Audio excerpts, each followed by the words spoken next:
Welcome back, Source Nation. You're listening live to The Pendulum with Dr. Samori Swygert.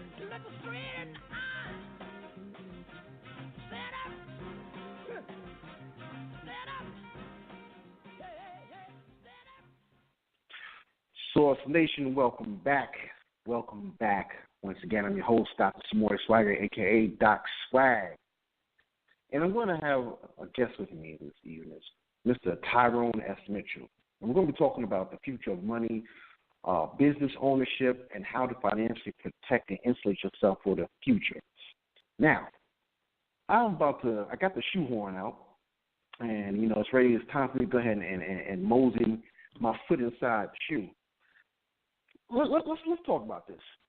The prior discussion I had with Tyrone S. Mitchell, part one, I enlisted Tyrone Mitchell because he deals with finance, wealth building, and everything like that. He does business administration, business management. He teaches entrepreneurship and all that. So, I had to have him riding shotgun to make sure that what I'm saying is authentic and give credence to what I'm saying, because we're in a very interesting point in time where there's some interesting things on the horizon. We're seeing different currencies, or if not currencies, we're seeing different mediums and exchanges in which currency is being transacted. And so we're saying, you have Apple Pay, you have PayPal, Google even has Google Wallet. You look on your card, you have these the digital chips on there. The new Amazon market that's going to be coming up shortly, where you can just use your phone and, it registers what you purchase, how much you purchased, and you just walk right out of the Amazon store. So you're seeing a plethora of means in which people can obtain goods and services. And so I had Tyrone Mitchell come in and really help facilitate this.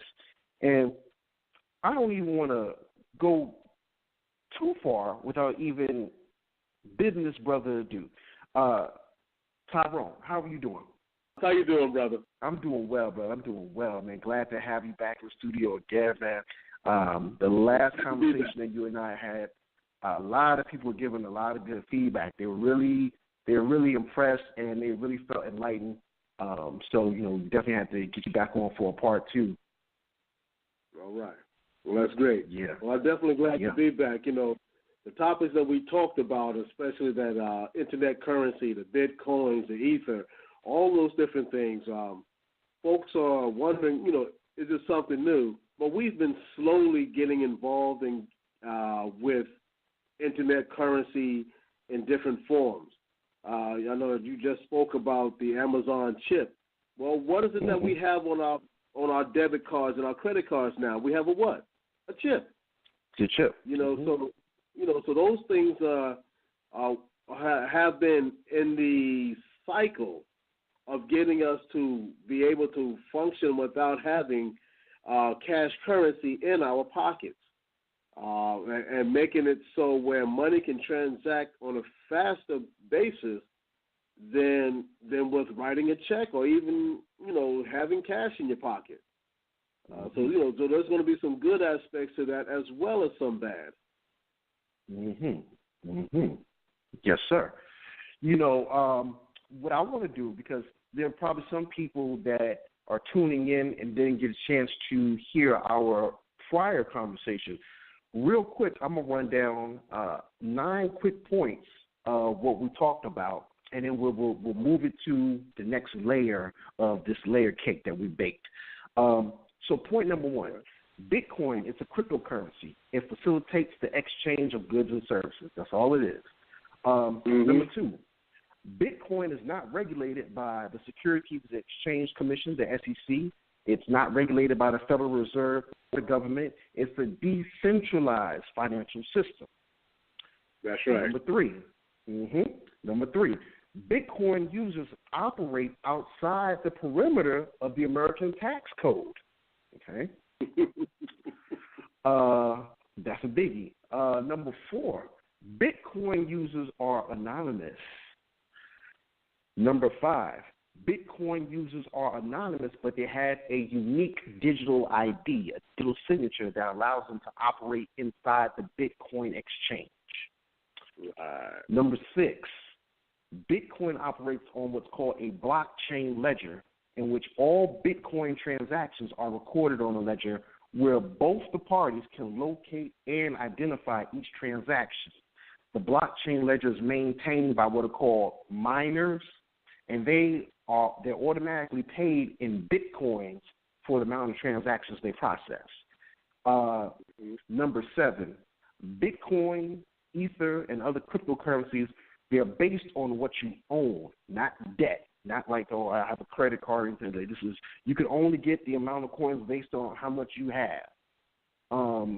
Number 8, Bitcoin allows you to conduct transactions globally without any foreign exchange mediums. And number 9, which is what I've kind of been like looking at recently in the news, you have a lot of governments now that are kind of they're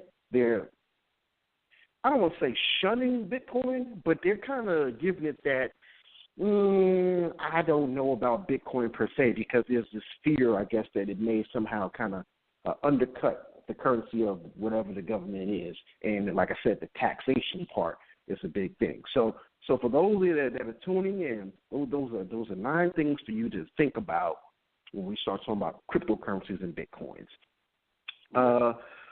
Brother Mitchell, I also want to make sure that people know how to reach you before we go any further, too. What are some of your social media handles, websites, and what you have to offer also? Well, the first place they can meet me is right here on Source Radio Network at 6 o'clock. We do our show Power Over Tomorrow. And Power Over Tomorrow is geared to provide people with sound financial information so that they can make an educated decision concerning their family, their future, and their finances. Throughout the day, throughout the week, you can reach me on our website at tsmitchell.com. Again, that's tsmitchell.com.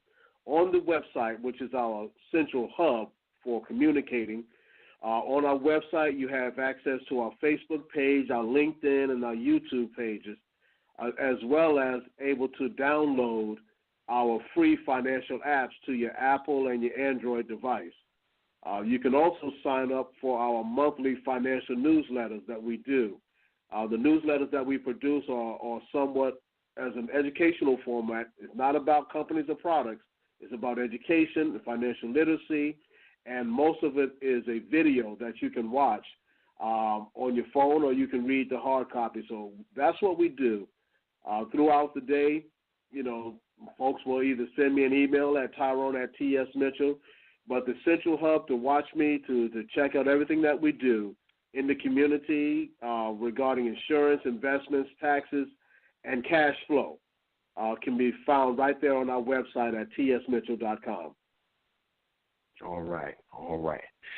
Now, Source Nation, I was last night I had inbox Tyrone Mitchell, and just kind of doing prep work for our discussion, and I was thinking about like this cryptocurrency thing, and then he kind of reminded me. He kind of, as I was getting so enraptured in understanding this cryptocurrency, he reminded me that, look, when the economy collapsed, when it took that hit in 2008, when we saw what happened with Lehman Brothers and everything, he said the ones that survived, the people that survived, the entities that were able to sustain the hit, were people that own their own business.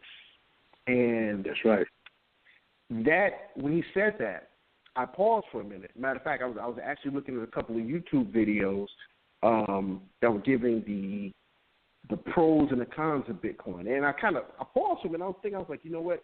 He's very correct, because all this cryptocurrency and PayPal and Amazon, these aren't, how can I say, these aren't resources. These are just methods. These are mediums that facilitate the exchange of goods and services. These are not the goods and services. And when anything collapses, when the economy collapses, when a system collapses, it all boils down to who has what and who can do what. And so that took my whole discussion tonight to a different level in my mind state. But before that, Brother Mitch, I want you to expound on what you were telling me about when that economy took that hit in 2008 and people that own their businesses and the importance of owning your own business. Well, on our 6 o'clock show today, my show was focused on teaching our children the truth about business. And the reason why I want to focus on that is because when we think about this time we're in, and we're saying it's a different time and there's a lot of things changing. Well, the Lord has blessed me with longevity in life, and I ask, that He provides me with more longevity. But in my lifetime, this time and back in the 80s, when Ronald Reagan came into the office, there are some similarities regarding the changes that are coming about. Folks in our community, black folks, were saying, well, they even called Reagan the devil. They talked about his name. There's 6 letters in his first name, middle name, and last name. The first thing they said was 666. That was the mindset that was going on, all right, with regards to Ronald Reagan. Now, when he came in, he made some sweeping changes. He made a lot of changes in the economic structure of America.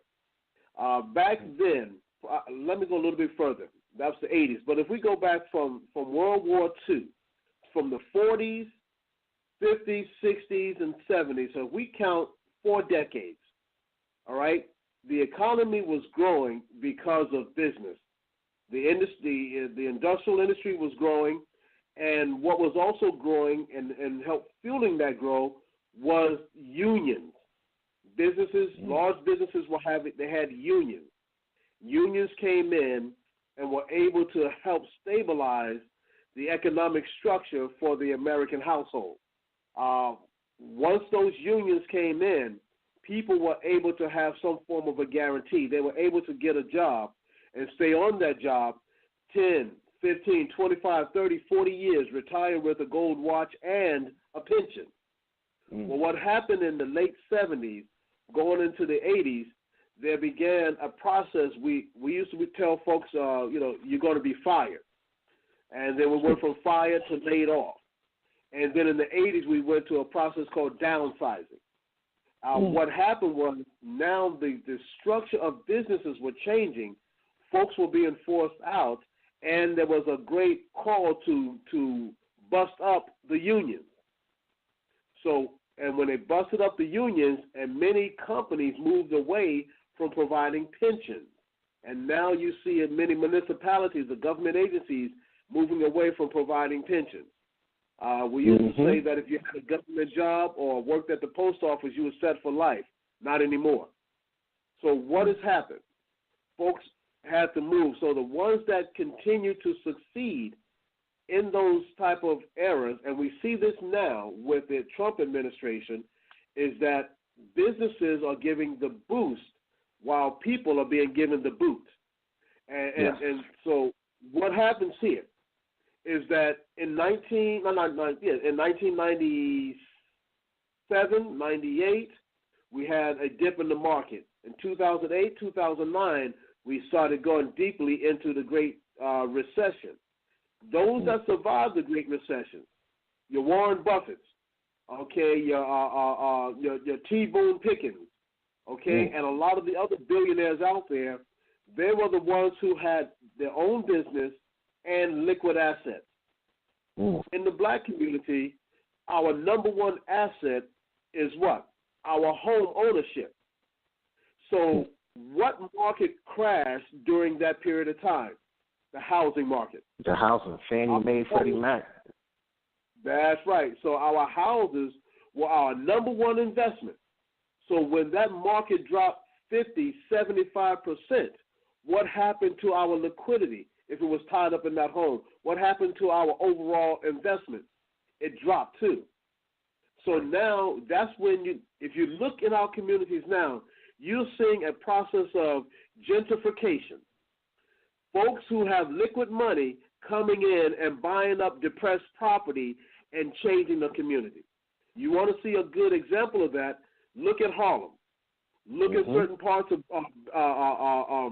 Bed-Stuy, Brooklyn. When I go back to visit my clients in those areas, I have to look twice sometimes because just last year I was in Brooklyn, right off of Linden Boulevard, and I saw some folks jogging in the street. I said, wait a minute, what's going on here? Now, I'm saying some folks to be kind. All right. Any other time, you go back 5 years ago, if I saw folks running in the street, you're looking to making sure there's no gunfire or no police officers are chasing them. But these folks were jogging in the street with these little lap dogs. I said, wait a minute, gentrification. So what happened? Those buildings that were once lost when the housing market crashed, the folks that had liquid assets, the liquid resources, they went in and bought them up. Yes, so when we talk about this aspect of cryptocurrency, it is another aspect of ways folks are going to make sure they have liquid assets in one form or another to be able to transact business. That's why it's important that you're doing this show, talking about cryptocurrency, because we need to know where the liquid assets are going to be. We have to know where the water flows. If you know where the water flows, then you know where to go. All right, or you're going to be left in the desert somewhere wondering where did the water flow to. Now, that's major right there, because I'm also thinking, too, along the lines of what you said, is remember, cryptocurrency allows you and I to engage in our own private transaction. Yep. That's right. Is outside of the taxation system. So is it like, I have certain property, real estate. You and I can do cryptocurrency deals. We transact where we exchange this piece of real estate for that. And that's just between you and I. That's between you and I. That's very interesting. Well, one thing I'll say this about cryptocurrency. It's basically working on the aspect of services right now. Okay. Because when you use the illustration of real estate, okay, real estate has a tangible value. So in other words, you can go, if you give me the lot address and the area address, I can go touch that real estate, right? Whether there's a building on it or not, I can touch the real estate within, right where it is. So that's tangible. And these things that are tangible, that allows the prevailing government to be able to assess a tax value on that property. Right. When we transfer the deed of that business, then we're transferring value. So you and I may be able to transfer, okay? I sell or you sell to me, and we exchange cryptocurrency. But the person that has the title or the deed, they're going to have to pay in American currency the taxes. The taxes, right. Right. So the people that are engaging in this business, they actually have two forms of currency, especially if they're using tangible assets. Okay? Now, the other side of the type of asset is what we call intangible. If we are selling services where, and I'm going to point one out because I'm looking at the list of all the different cryptocurrencies that have come out since 2014 or 2013, and there's a lot of them. But there is one cryptocurrency, I'm not going to give the name of it, but it is based on the adult industry. Okay? It says the first cryptocurrency to be nominated for a major adult industry award. So what is it telling you that they're selling things in the adult industry? And whether it's services or some forms of products, there are some things that are going on.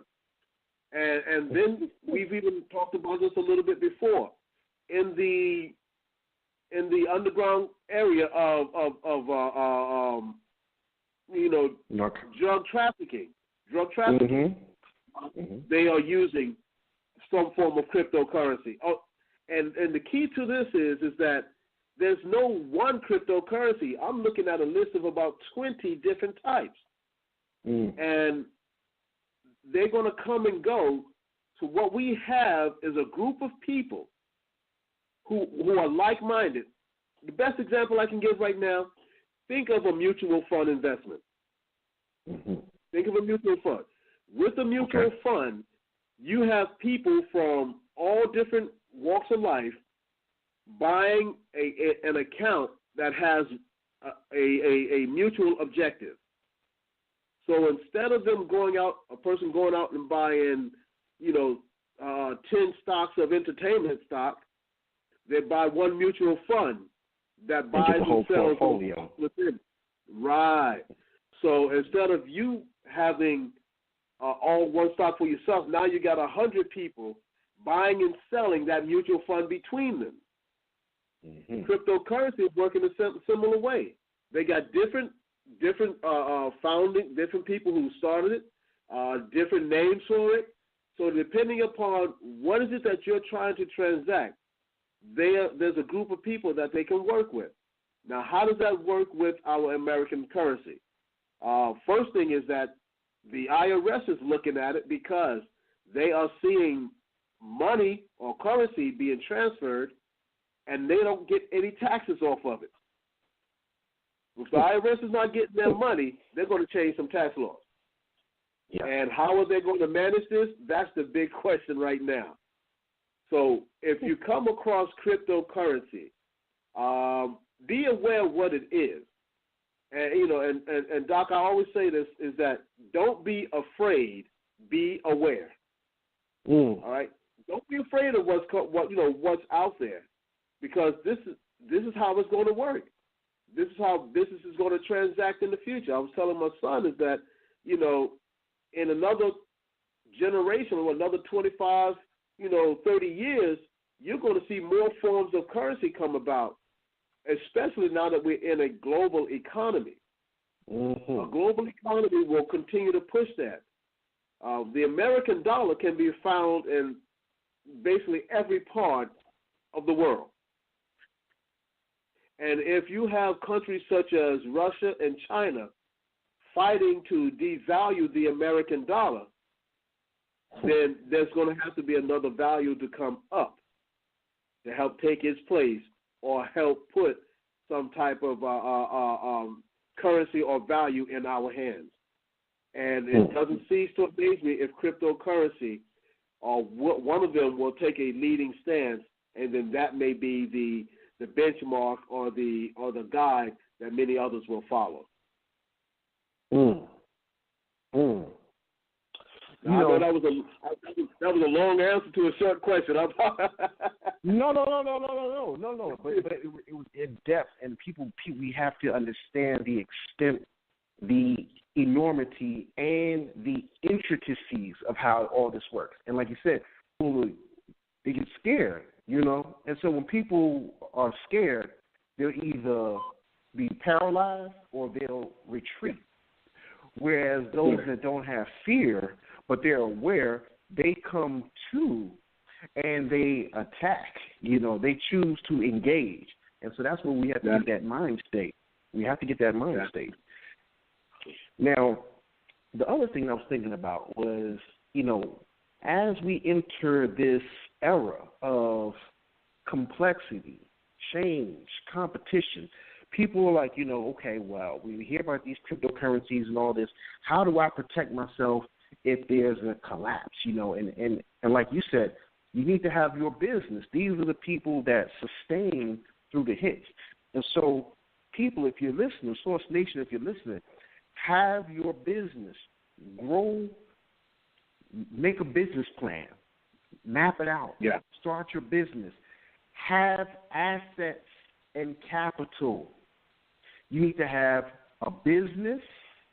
You need to have some equipment or some technology that can produce products and provide services that people need. That's how you guarantee survivability in this new millennium that we're in. Do you have a business or do you have equipment or technology that you can use to produce products and services? Yeah. That's what it's all about. Money is only an instrument. It's a tool that is recognized or acknowledged in a system that allows you to obtain goods and services. That's all money is. So people, you're out there trying to get shoeboxes full of cash, and that shoeboxes full of cash, silly Posturepedic mattresses filled with cash, that it means nothing. If the dollar collapses, you're sitting on nothing but paper. The real objective is when you get paid, your work, you work your sweat to the brow. When you get that paycheck, your goal is, one, get out of debt. So people are coming out with college debt, they've got car debt, they've got mortgages, they've got consumer debt. You want to get out of debt, that's one goal. And the other thing is when you get paid, you want to take that money, that American dollar, and you want to find a way to transform that dollar into capital and assets. These are what's going. So it's kind of like when I get paid, right? If I get paid Friday, I'm on my Johnny Kemp, just got paid. It's Friday night. I get my money. Now I can get my money and say, you know what? Let me go buy me a 4K high-definition video camera. Okay, I just purchased some technology. I just purchased some assets, some capital, something that now, you know what, I can go out and film something. And from that film, I can go ahead and sell something and generate money. And the money I get from that, flip it again. Get some more assets, get some more capital that'll transform things. I think about it when I was growing up in New York. Man, when it snowed, some kids would stay inside watching cartoons, drinking hot chocolate. Me and my boys, what we do? Open the garage, grab some shovels. Yeah. Man, we shovel that snow. You come back home with like... And then if you was really good, right? You get yourself a shovel, you do enough work, and then you talk to your parents about getting a snowblower. So now what have you done? Where you used to be able to do maybe just 3 or 4 yards in an hour or so, now you got your snowblower, you can do 3 or 4 blocks. All right? So that's right. So now you're bringing in the money, and you are producing a better product, and you're able to raise your fees. Exactly. So those are the things that, when you're doing business, those are the things that we have to see, not just where we are, but where we want to be. And if we can understand where we want to be and design the plan to get there, then lo and behold, people are looking for other folks that are successful. That's one of the reasons why, Trump was elected, because they said, whoa, he was a successful businessman. Folks want to gravitate toward people they believe that are successful. So if we continue to be stagnant in our thinking when it comes to our money, when it comes to business, when it comes to being proactive in the community, for as long as we are stagnant, there is no growth. There are times, you grow through pain. That's why they call it growing pain. And when you grow through pains, you develop a level of strength. When we exercise, all right, and we lift those weights, we run those miles, we stretch those limbs, we're causing our body to go through a series of pain. But in that pain, once it goes to the resting stage, it gets what? It gets stronger.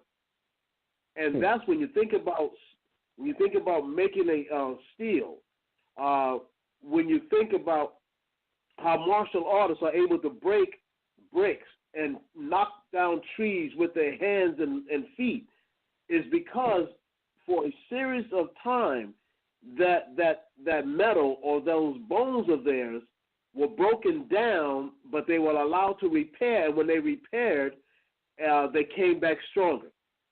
And that's how those things become invincible and stronger. So when we pull our resources together, when we focus, as a matter of fact, I was just talking a little earlier about, the difference between having a job and having a business. On a job, you are working to promote someone else's business. You have ideas and visions, you can promote your own business. Now, here's the point. Magic Johnson, when he was working for, when he was working for the Lakers, he was an employee of the Lakers. They owned his contract, and if they wanted to sell that contract to somebody else, he was subjected to that. But once he stopped working for them, what did he do? He took his money, like you said, Doc, went out and bought some assets. And the assets and also some capital. He took the capital, bought assets, and those assets made more capital. What did he buy? He bought Starbucks. He bought movie theaters. He bought things that produced money. He didn't go out and buy a cup of coffee. You hear me? He didn't buy a cup of coffee. He went out and bought the coffee maker. Right. All right? He didn't go out and spend his money to watch a movie. He bought the movie theater. That's right. And then what happened? These items were what? Income producing, capital producing investments. So what are we saying to our listening audience? We need to focus on, if you have money, this is tax season. Stop spending your money on things you don't need to buy things, you don't like, okay? Hold on to your money. Let that money make money for you. Even if it's a small investment account, or if you own your own business, do something and reinvest in that business, even through your own education. Invest in your own education where you come back and not only are you more marketable, but your business is too. And that's how we're going to keep money and build money. The other thing too, Brother Mitchell, I want people to think about this too. I'm going to run it down to y'all. This is how I want you to think about this. I was reading The Blueprint for Black Power by Dr. Amos Wilson. And the thing is, if the dollar was to collapse and you needed some milk from the store, what do you have in exchange to give this man at the register that has the milk? He's not taking cash anymore. That means you have to have something of substance to give in exchange for what you need. And so when we talk about if this country was to collapse, the economy was to collapse, how do you protect and insulate yourself?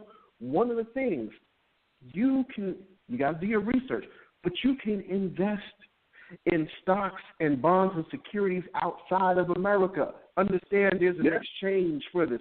I have shares in a company in Australia. Okay, so if something was to go bad in America, I still have part ownership. I have shares in a company that's still generating revenue independent of the American economy.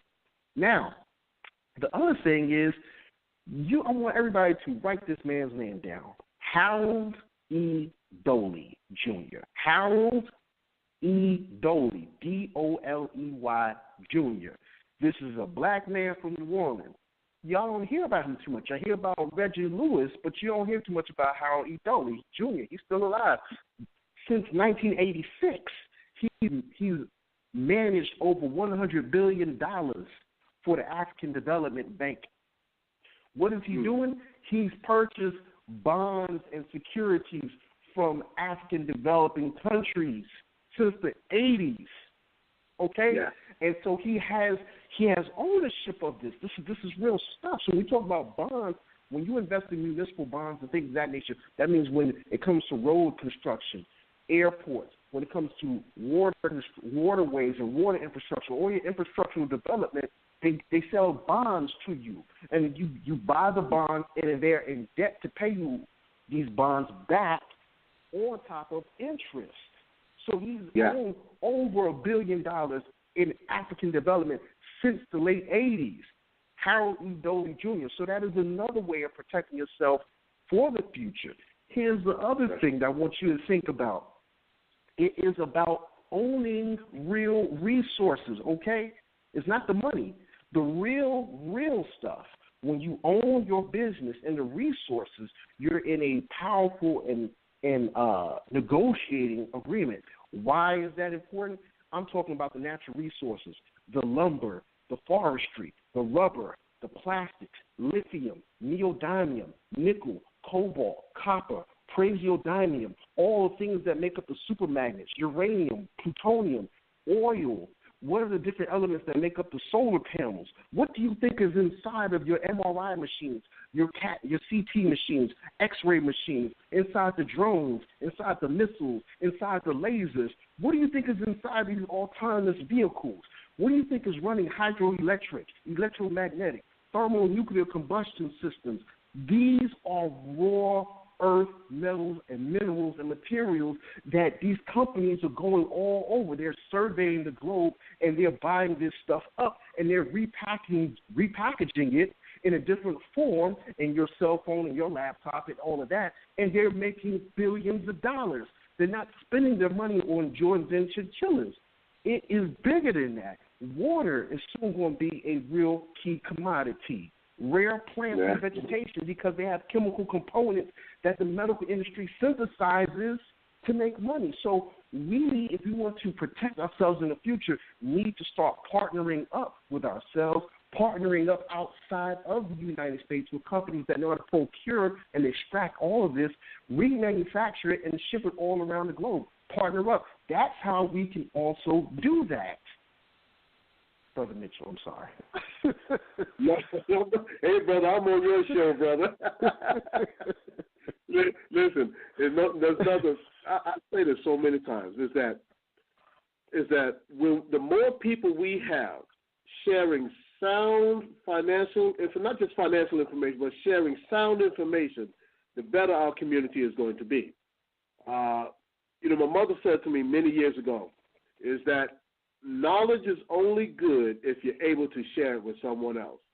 And for us to be able to have this type of dialogue and have such a responsive listening audience, over our internet radio and even on Facebook, the key is that for as many times as we're able to say this one time, someone else is out there that's going to take it and do something with it. How far they take it, we don't know. But once we do know, we need to be a contributing factor. Listen, the wind is going to blow. How much is that sailboat going to catch in that wind? We don't know. It depends on the size of the sail. So if someone only has a little sail, the wind that we're throwing out is going to take them but so far. But if they open up their sail, if they have multiple sails in different sizes, hey, what we're saying will take them as far as they could possibly go. And then if they're smart, they'll have some rows on their boat. So if we stop blowing wind, they can drop their oar and keep their boat moving. I love it. Right? So that's what we're doing.